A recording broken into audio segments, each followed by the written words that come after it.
죄인의 길이라는 제목으로 말씀 선포하시겠습니다. 할렐루야. 참 좋은 계절에 우리는 살고 있습니다. 교회를 처음 나온 사람이 설교를 듣다가 목사가 하는 말이 죄인 그러는데, 나 이 세상에 잘 살았는데 날 보고 왜 죄인이라고 그러는 거야. 교회는 사람을 죄인으로 만드는 데야. 이런 생각을 가진 사람들이 있다 합니다. 성경은 우리에게 사람을 죄인으로 봅니다. 그러기에 우리가 예수의 기도를 할 때 우리 하나님의 아들 주 예수 그리스도시여 제게 자비를 베푸소서, 죄인인 제게 자비를 베풀어 달라고 하는 기도를 합니다. 이 말을 들을 때면 왜 내가 죄인인가? 우리는 반문을 하게 되죠. 오늘 저는 죄에 대한 바른 이해와 우리가 이 죄의 길에서 어떻게 떠날 것인가 하는 말씀을 함께 나누려고 합니다. 어쨌든 죄라는 말 들으면 좋지 않은 말입니다. 죄라는 말 들으면 불편합니다. 그래서 21세기에 사는 사람들은 이 죄라는 말보다 다른 말을 바꿨습니다. 용납할 수 없는 행동, 이런 걸로, 용납할 수 없는 행동으로 죄라는 말을 슬쩍 바꿔 쓰기도 합니다. 그러나 성경에서 말하는 죄는 악한 행동뿐만 아니라 악한 생각도, 내 마음에 가진 것까지도 죄라고 말합니다.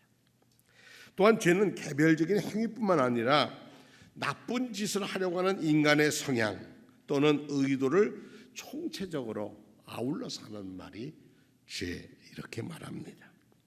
사실 죄의 개념은 일찍이 생각났습니다. 아담과 하와가 하나님처럼 될 수 있다는 뱀의 유혹을 받아 먹지 말라 하던 선악과를 따먹음으로써 죄는 기원이 됩니다. 선악과를 먹음으로 하나님께 불순종하고 하나님과 같이 되겠다고 하는 교만함, 그 이 두 가지가 인간을 죄로 끌어들이게 됐습니다. 사실 그 아담과 하와가 하나님처럼 되려는 것은 하나님께 대한 불복종이요, 자기들을 만드신 분에 대한 순종하지 못한 불순종이었습니다. 결과로 에덴에서 추방되었고 그가 사는 곳이 적대적인 환경 속에 살게 되었습니다. 게다가 장남인 가인이 동생 아벨을 살해했으니까 불과 2세대 만에 인간은 하나님에 대한 불복종, 오만, 시기, 폭력, 살인이라고 하는 아주 부끄러운 이름을 갖는 죄를 갖게 되었습니다. 이 이야기를 신화라고 부르는 사람도 있지만 어쨌든 우리가 기본적인 진실은 이 안에 담겨 있는 것은 뭐냐? 하나님이 원하시는 길, 창조주 하나님이 원하시는 길을 가다 보면 자기의 길이 가리워 자기가 어떤 길을 걷고 있는 것을 알게 됩니다. 그러나 우리가 살다 보면 우리가 어디에 더 많이 충실합니까? 내 본성에 더 충실하는 것이 행복한 거다라고 하는 곳에 그 길로 따라가고 있습니다. 이것을 큰 길, 큰 문으로 들어가는 것에 성경은 비유합니다. 그래서 신학자들은 이것을 원죄다, 인간이 가지고 있는 죄성이다라고 말합니다. 이 죄성의 특징이 뭐냐면 불순종이고 교만이기도 하지만 이 죄성의 특징은 뭐냐면 책임이 뿝니다. 우리가 이런 행복을 가지는 것은 저 미국이 우리를 다 없애려고 하니까 우리는 갖는 거다, 이렇게 얘기하고 있지만 그 반면에, 그 뒷면에 보면 수많은 사람들이 홍수로 그냥 고생을 하고 아직도 이제 움막 같은 걸 짓고 밤을 지샌다고 그래요. 근데 며칠 전에 보니까 저도 가본 적이 있는데 그 두만강가에 군 부대가 이렇게 있었는데 산이 내려오고 평지가 있고 그다음에 두만강이 흐르는데 이 평지 쪽에 안쪽에 그 막사가 있었는데 한 300명 군인이 있었는데 자고 깼더니 군인도 없어지고 막사도 없어지고 다 쓸려갔다는 겁니다. 하룻밤 사이에. 그런데 사람들을 시켜서 뭐를 찾으라 그러냐면 시체를 찾으라 하지 아니하고 뭘 찾으라고 해요? 총하고 거기 있는 거 그거 찾아오라고 시킨다는 거예요. 그래서 사람들이 참 속상해한다 하는 소식을 들은 적이 있습니다. 하나님을 떠난 사람들의 특징이 뭐냐면은 책임을 회피하는 겁니다. 제가 책임지겠습니다. 그건 제 탓입니다. 이렇게 말하기를 꺼려합니다. 그래서 옛날에는 예배를 드릴 때 가슴을 치며 통회하는 그런 순서도 있었습니다. 그래서 가슴을 치면서 내 탓입니다. 내 탓입니다.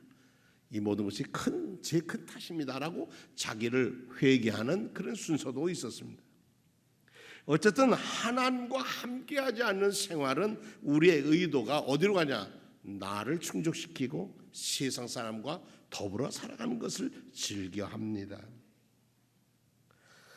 아담은 내가 왜 이것을 먹었느냐고 물으시는 하나님에 대해서 제가 먹으려고 한 게 아니라 당신이 저에게 짝지어 주신 그 여자 그 사람이 내게 먹으라고 줘서 나도 먹었습니다 라고 책임을 하나님께로 돌립니다. 제게 제 하와 저 사람 안 보내줬으면 나 이거 안 먹었을 거 아닙니까? 이런 얘기죠.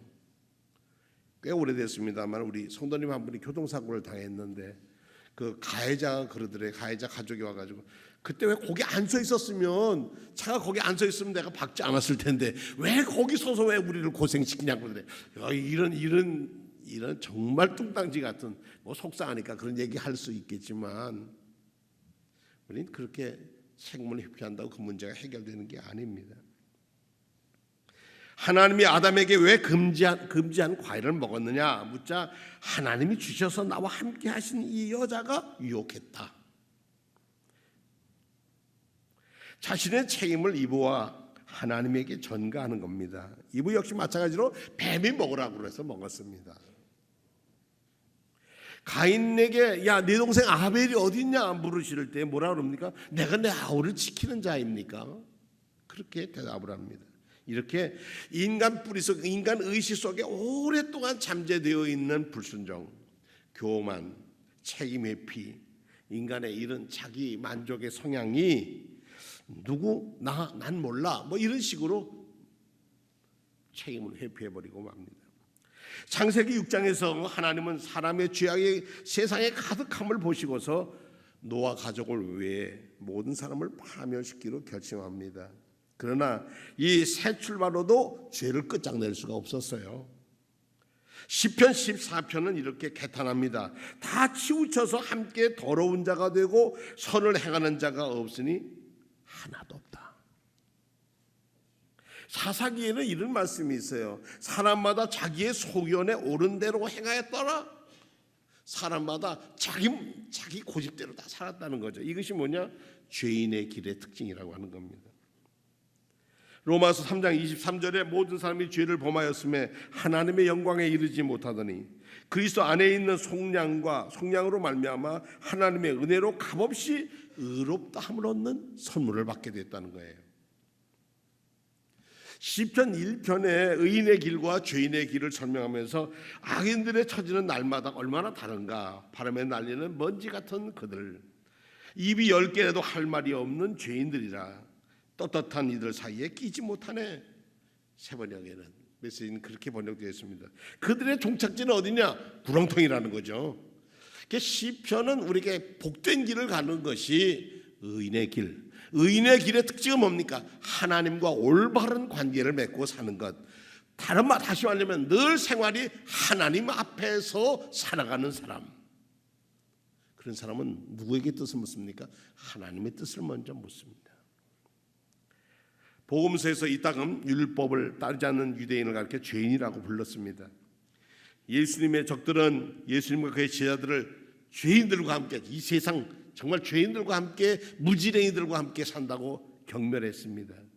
그래서 죄인들, 역병을 걸는 그런 사람처럼 멀리한다고 생각했습니다. 예수님은 죄에 대한 관념을 더욱 넓히셨습니다. 악한 행위뿐만이 아니라 악한 마음이 생각하는 것도 죄라고 한 거예요. 그러니까 마음에 미워하는 마음, 마음에 탐욕, 성욕, 뇌물, 억압, 이런 부끄러운 일들을 마음에 갖고 행하려고 하는 것이 뭐냐? 죄인의 길이라는 거죠. 성경을 읽지 않는 사람들은 흔히 성경에서 말하는 우리가 죄라고 하는 것에 대해서 나는 자유하다 그렇게 얘기합니다. 예수님의 가장 큰 계명 중에 하나가 뭐냐? 요즘 매주 말씀을 드리는데 10계명이 있고 11째 계명이 있는데 그 계명은 뭐라고요? 서로 사랑하라 하는 말씀이었습니다. 서로 사랑함 속에서 10계명이, 이 10가지의 계명이 다 완성이 되어진다는 얘기입니다. 단순히 우리가 세상에 불법을 행해서만이 죄인이 되는 게 아니라 그런 생각을, 그렇게 하고 싶은 생각을 가진, 의도를 가지는 것조차도, 미워하는 것조차도 죄라고 얘기하고 있습니다. 출애굽기 23장 2절에는 다수를 따라 악을 행하지 말라. 군중 심리라는 게 있죠. 다수들이 하면 그걸 또 막 따라가는 거예요. 너는 반드시 네 땅에서 내 형제 중 곤란한 자와 궁핍한 자에게 내 손을 펼지느냐. 우리가 사람은 더 많이 가지려고 이렇게 하잖아요. 그런데 손을 펴라는 거죠. 가난한 사람들 앞에서는. 그래서 구약에는 이렇게 죄를 지면 제사장 앞에 제물을 가져가서 제가 이런 죄를 있습니다. 그러면 번제든지 화목제든지 뭐 소제든지 제사를 지내서 자기의 죄값을 덜고 옵니다. 그래서 이웃과의 관계를, 하나님과의 관계를 회복시키는 일을 제사장이 했습니다. 그래서 제사장이라고 하는 말 자체가 폰티펙스인데 그 말은 다리를 놓는 사람이라는 뜻입니다. 하나님과 주인과의 끊어진 다리를 이어주는 사람. 뭘 통해서? 제사를 통해서. 전통적으로 우리 기독교에서는 7가지 큰 죄가 있습니다. 전통적으로 그렇게 생각하는, 하나는 자만, 두 번째는 시기, 세 번째는 정욕, 네 번째는 화를 내는 화, 그 다음에는 탐식, 그리고 마지막으로 탐욕 다음에 게으름이 있습니다. 근데 그 중에 제일 앞에 있는 게 자만이에요. 자기만족이라는 거예요. 자만이 자기중심적이라는 거죠. 이것이 죄인의 길의 첫 번 길이라는 겁니다. 흔히 죄를 말할 때 법을 어기는 것으로 생각합니다. 사람의 행동이 죄인가 아닌가 판단은 법을 지켰느냐 안 지켰느냐로 결정되기 때문입니다. 그런데 세상에 보면 사실 세상의 법보다도 더 큰 죄를 짓고도 법망을 피해가는 사람들도 있습니다. 그럼 법을 다 지키면 다 그건 의인이냐? 그렇지 않습니다. 악법, 그것을 지켜야 할까요? 준법 정신이라는 것 속에 악법도 법이다. 그러니까 무조건 따라야 한다고 할 때 예, 그렇습니다 하고 따라가는가요? 신앙생활의 죄는 하나님의 법을 어겼느냐 지켰느냐로 따집니다. 그 기준이 율법이었습니다. 근데 그 율법의 정신은 어디 가고 율법의 조항에다가 전부 다 사람을 거기다가 묶어놓고 말았습니다. 하나님의 창조의 뜻을 따라 생명을 존중하고 사는 도리를 멀리하고 이 윤리적인 문화으로 어느 한 계층이 자기네를 권력을 갖는 기회로도 삼았습니다. 그래서 바리새인이나 율법학자들을 예수님은 아주 꾸짖으셨습니다. 한 예로 안식일에 어떤 사람이 가다 웅덩이에 빠졌다. 그러면 그 사람을 살려줘야 되느냐 안 살려줘야 되느냐. 또 안식일 날 바라보니까 염소가 저 언덕에서 떨어져서 다리가 부러졌는데 그 죽도록 거기 놔둬야 되느냐 살려줘야 되느냐. 본 뜻은 생명을 사랑하고 사랑하라고 하는 법인데 형식에 매여서 사람을 꼼짝도 못하게 율법의 노예로 만드는 것이 죄라는 거죠. 자, 그러면 우리가 오늘 이 은혜의 시간에 죄란 뭘까? 첫째, 우리는 하나님을 믿지 않는 게 죄입니다. 하나님이 살아계시다는 걸 믿지 않는 게 죄입니다. 저도 성도님들 간에도 그렇게 판단하고 생각하는 것이 하나님이 계시다면 그렇게 할 수 없어요. 그런데 하나님이 계시다는 거 두려워하지 않습니다. 요즘 제 그 손전화가 아주 불통이 납니다.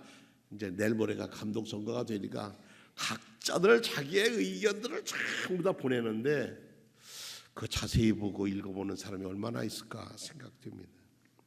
모두 새롭게 한다고 그러죠. 불신앙이라는 게 죄라는 겁니다. 불신앙이라는 것은 교리를 믿지 않거나 하는 문제와 다른 겁니다. 하나님이 없이 사는 게 불신앙이에요. 삶의 의미도 목적도 없고 자기만 남아있어요. 이게 불신앙이라는 겁니다. 두 번째로 죄는 하나님으로부터 떠나는 게 죄입니다. 참 존재의 근원이신 하나님 중심 살아야 되는데 거기서 떠나서 떠나니까 방황할 수밖에 없는 거예요.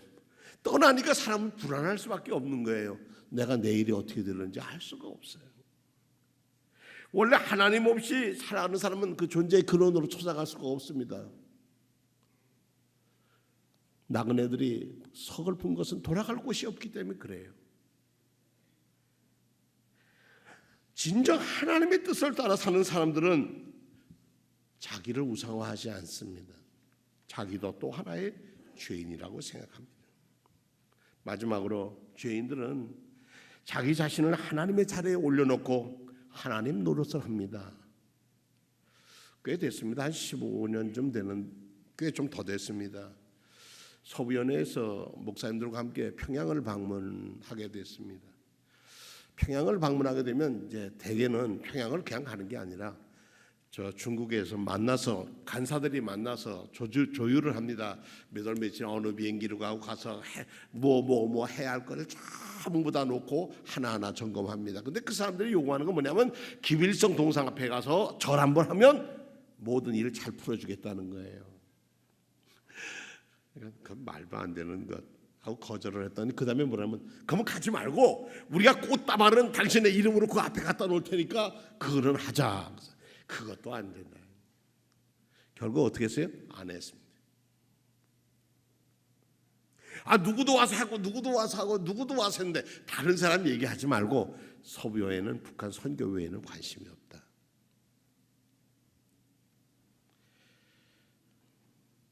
하나님의 은혜로 사는 사람은 자기가 하나님 노릇하지 않습니다. 정식 재판도 거치지 않고 막 쏴 죽이는 그런 인권의 문제와는 전혀 다릅니다. 그런데 오늘 야고보서 1장에 보니까 왜 죄에 빠지고 시험을 당하는가를 보니까 오직 각 사람이 시험 받는 것은 자기 욕심에 끌려 미혹됨이라는 거죠. 그래서 15절에 한번 따라합시다. 욕심이 잉태한즉 죄를 낳고 죄가 장성한즉 사망을 낳느니라. 죄인의 길은 사망. 이게 아주 단순한 야고보서가 우리에게 일러줍니다. 자기의 세계 중심이 되는 욕심 때문에 하나님을 떠나게 되고 맹목적인 욕구의 노예가 되어버리고 마는 겁니다. 이 모든 것이 욕심에서 시작됐다는 거예요. 죄의 결과 어떻게 사망이 되겠습니까? 사람의 진정한 죽음은 사람이 사람으로 있지 않는 상태가 죽음입니다. 사람이 의롭게 살다 죽으면 그 사람은 죽은 게 아니죠. 살아있는 거죠. 하나님을 믿지 않는 것이 죄라는 이유가 여기 있습니다. 하나님을 저버린 사람들. 성경에 보니까 십계명 중에 살인하지 말라, 도둑질하지 말라, 간음하지 말라 이런 말씀들이 있잖아요. 이게 왜 그러냐? 살인은 그 사람의 목숨을 빼앗는 데 있는 것이 아니라 그 사람의 사람됨을 유린하는 데 문제가 있고, 도둑질한다는 것은 단순히 남의 것을 훔친 데 있는 것만이 아니라 다른 사람의 소유의 주권을 침해하는 것이고, 상대방의 성폭력이 되는 죄가 되는 것은 단순히 정조를 유린한 데서뿐만이 아니라 상대방의 인격을 짓밟아 버리는 것, 비인간화시키는 것이 죄인의 길이라는 것입니다. 그 비인간화된 인간을 인간화로 바꾸기 위해서 예수님은 이 땅에 오셨는데 그것이 뭐냐? 그의 삶이 서로 사랑하는 삶이었다는 사실입니다. 하나님이 사랑하도록 서로 사랑했다는 뜻입니다. 신앙생활에 있어서 근본적인 죄가 무엇일까요? 하나님이 당신의 형상대로 지으신 인간을 비인간화하는 작업입니다. 모든 사람은 하나님의 형상대로 대하지 않고 물건식으로 대하는 겁니다. 이 공산주의가 특별히 더 그러합니다. 예수님은 복음서를 통해서 당대에 버림받고 잊히고 죄인으로 대하는 이들을 고치시고 회복시켜 주시고 가정으로, 사회로, 회당으로 다시 돌아가게 길을 여셨습니다.